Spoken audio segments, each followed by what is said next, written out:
अंबेडकर नामा सुनने वाले सभी श्रोताओं को शालिनी का जय भीम, हूल जौहार। तुम्हारी शय के आज के लेख का विषय है तुम्हारे जोंकों की शय। यूं तो अपने पहले ही लेख तुम्हारे समाज की शय में राहुल सांकृत्यायन जी इसके ऊपर खासी चर्चा कर चुके हैं, लेकिन इस लेख में वे उन कारणों की चर्चा कर रहे हैं जिसके कारण इन जोकों की उत्पत्ति हुई और वे वर्चस्व में आए। चलिए लेख की तरफ बढ़ते हैं। जोंके जो अपनी परवरिश के लिए धरती पर मेहनत का सहारा नहीं लेती, वे दूसरों के अर्जित खून पर गुजर करती हैं। मानुषी जोंके पार्श्विक जोंकों से ज्यादा भयंकर होती हैं। उन्होंने मानव जीवन को इतना हीन और संकटपूर्ण बना दिया है जिसका जिक्र कुछ पहले हो चुका था और आगे भी कुछ करेंगे। इन जोंकों की उत्पत्ति कैसे हुई? आरंभिक मनुष्य असभ्य था, वह जंगल में रहता था, लेकिन अपनी जीविका वह धरती में खोजता था। वह शिकार करता था, वह जंगल में फल तोड़ता था, लेकिन दूसरे की कमाई, दूसरे का खून चूसकर गुजारा करना पसंद नहीं करता था। तो बिल्कुल जो आरंभिक काल था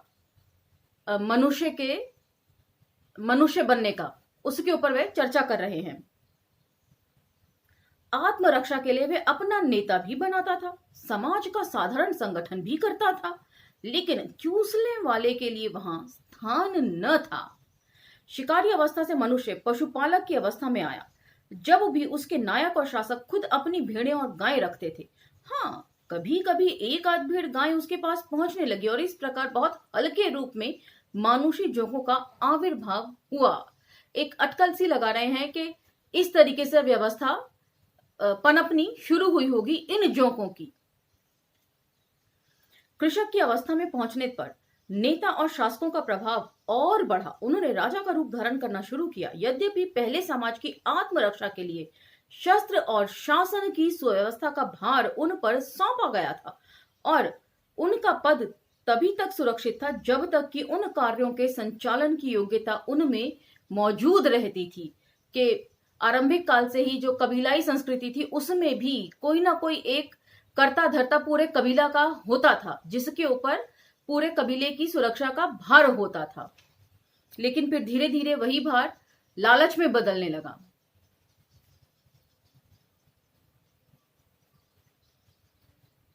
योग्यता और निर्वाचित राजा भेंट और कर में अधिक धन एकत्रित करने में सफल हुआ और इस प्रकार योग्यता के अतिरिक्त धन की शक्ति उसके हाथ आई। अब जहां वह अपने शासक और नेता होने के जरिए लोगों पर प्रभाव डालता था, वहां धन का प्रलोभन देकर भी कुछ लोगों को अपनी ओर खींच सकता था। ये तो आजकल के मौजूदा राजनीतिक हालातों को देखकर बहुत अच्छे से अपन मन लगा सकते हैं। वहां साथ ही कोशिश भी करने लगा कि उसके साथ उसका स्थान उसके लड़के को मिले। शताब्दियों के प्रयत्न से योग्यता का सबब भाड़ में चला गया और राजा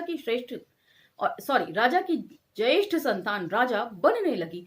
संपूर्ण राज परिवार का खर्च दूसरों के ऊपर लगने लगा। इन जोंकों ने यही नहीं कि अपनी पारिवारिक दूसरों की कमाई से चलानी शुरू की, बल्कि कितने ही धरती से धन उपजाने वाले को भी नौकर परिचारक रखकर समाज को उनके श्रम से वंचित रखा। खानदानी राजा तब तक इस प्रकार शोषण, निठल्लापन और अपनी वासना तृप्ति के लिए तरह तरह की गंदगी फैलाते रहे जब तक कि जनता को ऊबते देखकर कोई सेनापति या मंत्री राजा का वध कर नए राजवंश की नींव नहीं डालता। तो इतिहास में भी इस तरह के बहुत सारे जिक्र हैं कि किस तरीके से बहुत सारे गुलाम वंश जो थे वे वर्चस्व में आ गए। इस कारण जब से राजा अधिक संपत्ति का स्वामी और गैर जवाबदेह शासक बनने लगा, तब से ये यथा राजा तथा प्रथा का अनुकरण करते हुए कितने ही लोग स्वयं भी जोंक बनकर आराम से सुख और चैन की जिंदगी बसर करने लगे। राजा भी प्रलोभन दे देकर उन्हें इसके लिए उत्साहित करते रहे। धरती से धन पैदा करने वाले का स्थान समाज में बहुत नीचा हो गया और राजा, राजकुमार, पुरोहित, मंत्री, सामंत ही नहीं बल्कि उनके परिचारक भी धन कमाने वालों से अधिक सम्मानित समझे जाते थे।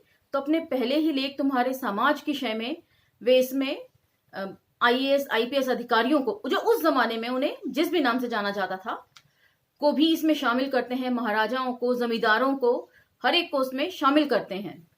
तो ये बिल्कुल आरंभिक काल के ऊपर चर्चा कर रहे हैं, तो इसीलिए राजमंत्री और सचिव वगैरह का जिक्र है।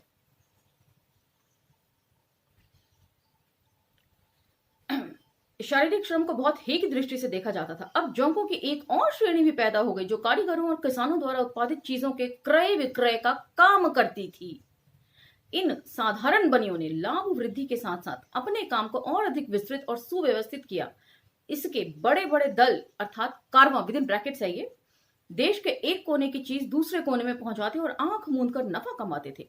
राजा राजकुमारों के साथ अपनी राज सेवा के उपहार में जिन मंत्रियों और सेना नायकों को बड़ी बड़ी जागीरें मिली वे भी महत्वपूर्ण स्थान रखते थे। और उसके बाद नंबर था बनियों का। समाज में अब भी पुराना भाव कभी कभी मौज मारता था, जबकि किसान की कमाई को सबसे शुभ कमाई समझा जाता था। राज चाकरी और वाणिज्य को निम्न श्रेणी की जीविका मानते थे, लेकिन दुनिया का सुख और वैभव तो उसी के लिए है जिसके पास धन है, चाहे वे धन किसी भी प्रकार प्राप्त किया गया हो। राजकार्य और व्यापार की तो बात ही क्या, सूद के लाभ जिसे कि पाप का धन अभी हाल तक समझा जाता रहा है, को भी कोई छोड़ने के लिए तैयार न था। सामंत दासों और अर्धदास किसानों के पलटन से खेती कराने और कारीगरों से बेगार में चीजें तैयार कराते। व्यापारी स्थल और जल मार्ग से व्यापार ही नहीं करते थे, बल्कि कभी कभी कुछ कारीगरों को जमा कर उनसे वाणिज्य की कितनी ही चीजें वे बनवाते थे। बिना मेहनत की कमाई अब सबसे इज्जत की कमाई हो गई थी। और क्यों ना हो, जबकि हजारों बरस से पुरोहित लोग खुद इस लूट के नफे से मौज करते आ रहे थे, उन्हीं के हाथों में भले बुरे की व्यवस्था थी।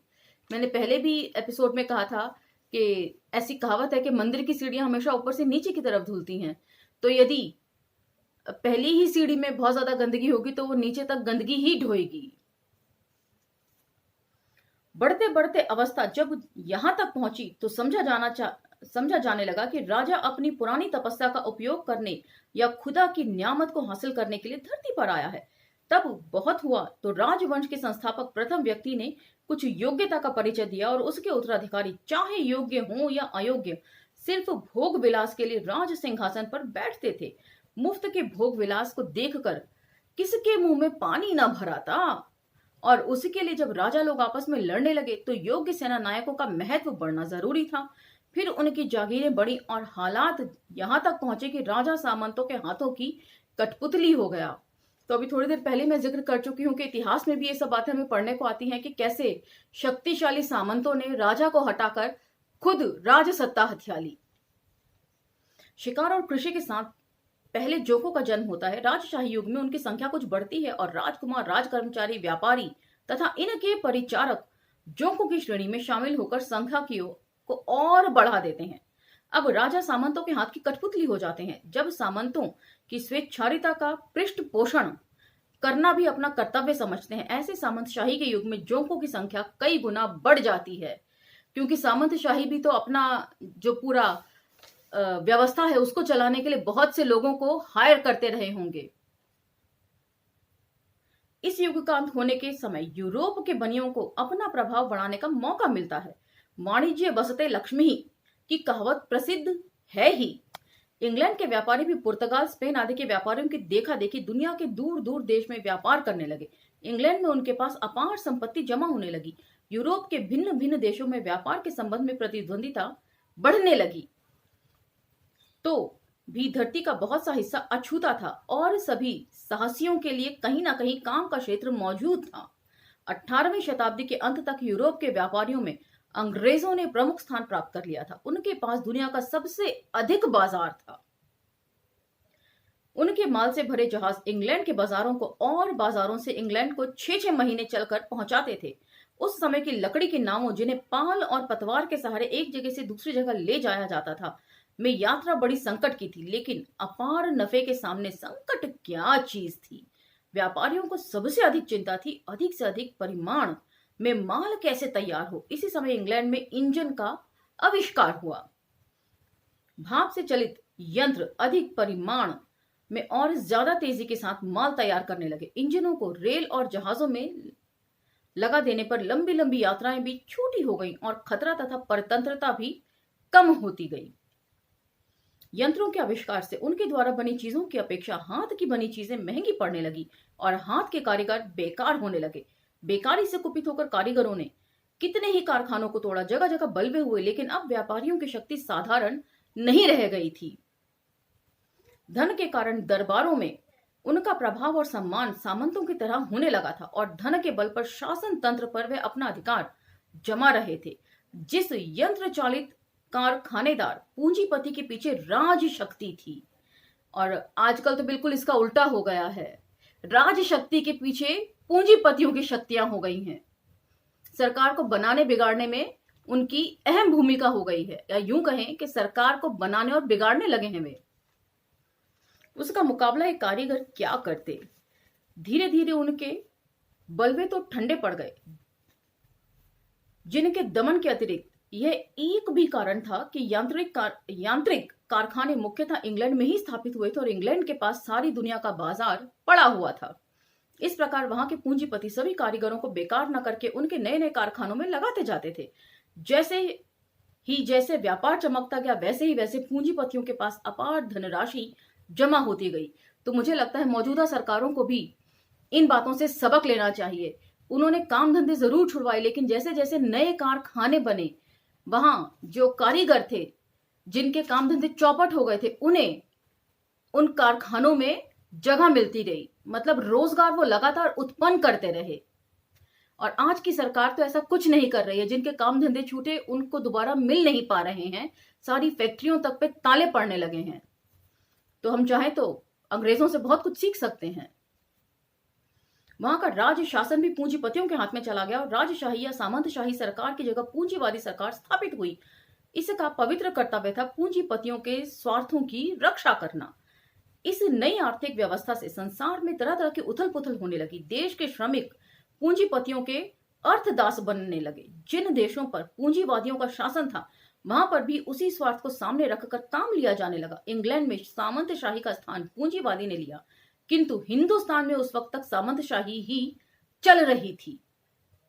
तो भी अंग्रेजी पूंजीशाहों ने अपने देश की तरह हिंदुस्तान से सामंतशाही को लुप्त होने नहीं दिया। इसी का परिणाम यह है कि यद्यपि सारे भारतवर्ष पर अंग्रेजी पूंजीशाही का शासन है, तो भारत में सामंतशाही की रियासतों और बड़ी बड़ी जमींदारियों के रूप में कायम रखा गया है। पूंजीवाद मनुष्य को अर्थदास बनाता है और बराबर बेकारी पैदा करके उन्हें नरक की यातना में ढकेलता है। ये बात तो अब और स्पष्ट हो चुकी थी। 19वीं शताब्दी के मध्य तक बाजारों और साम्राज्य के विस्तार के लिए आपस में लड़ती यूरोप की राजशक्तियों ने यह भी दिखला दिया था कि पूंजीवाद युद्धों का प्रधान कारण है। इसे आप मौजूदा हालात में रशिया यूक्रेन प्रकरण से भी समझ सकते हैं। तो आज का ये लेख यहीं विराम देते हैं। लेख लंबा है, अगले एपिसोड में इसको हम दूसरे भाग में मतलब पूरा पढ़ लेंगे। लेकिन यहाँ पर एक चीज गौरतलब है कि ये सारे ही लेख जो हैं वो आजादी से पहले के लेख थे, और राहुल सांकृत्यायन जी ने आजाद भारत को भी देखा है। उसमें भी बहुत सारा लेखन उन्होंने किया होगा जो शायद मेरे संज्ञान में अभी तक आया नहीं है। यदि आप लोगों में से किसी को इस बाबत कोई लेख पता हो तो मेरा मार्गदर्शन जरूर करिएगा कमेंट सेक्शन में कमेंट करके। इसी के साथ ये लेख समाप्त होता है। लाइक, शेयर, सब्सक्राइब करते रहिए और अंबेडकर नामा को सपोर्ट करते रहिए। धन्यवाद।